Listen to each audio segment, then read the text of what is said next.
Hi guys, we're going to the summit. Summit? How many summit is that? Four? Summit peaks. Peaks. Ano? Food peaks. Mount. So I will going to discuss. Discuss. I will be discussing. I will, ano? I will be telling you the story of the Mount Tugo. Tugo. It was originally only Mount Tugo, and then it was the other peaks were discovered later after.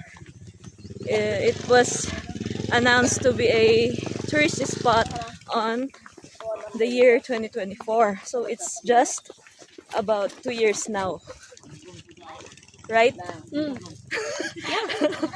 Am I telling Nakulangan any daw yung sense? mga hikers. Nakulangan. Ay ano? Nakulangan Hindi, yung mga English hikers. The hikers were kulang-kulang. Was shortened with the shortened needed more, so they discovered the other peaks, and officially the barangay local government we're washing. We're wet.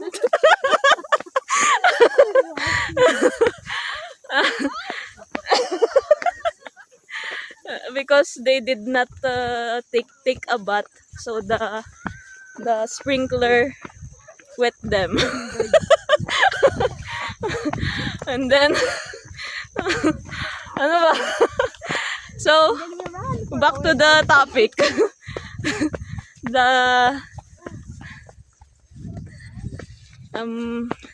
the barangay local government made a resolution. Wow. Made a resolution that announcing that the Quad Peaks would be called Alang Salaksak because it's just located within the barangay Alang Salaksak.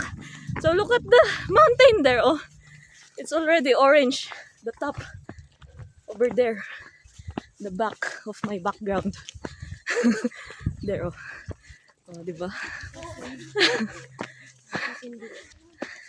And then, can you share more about it?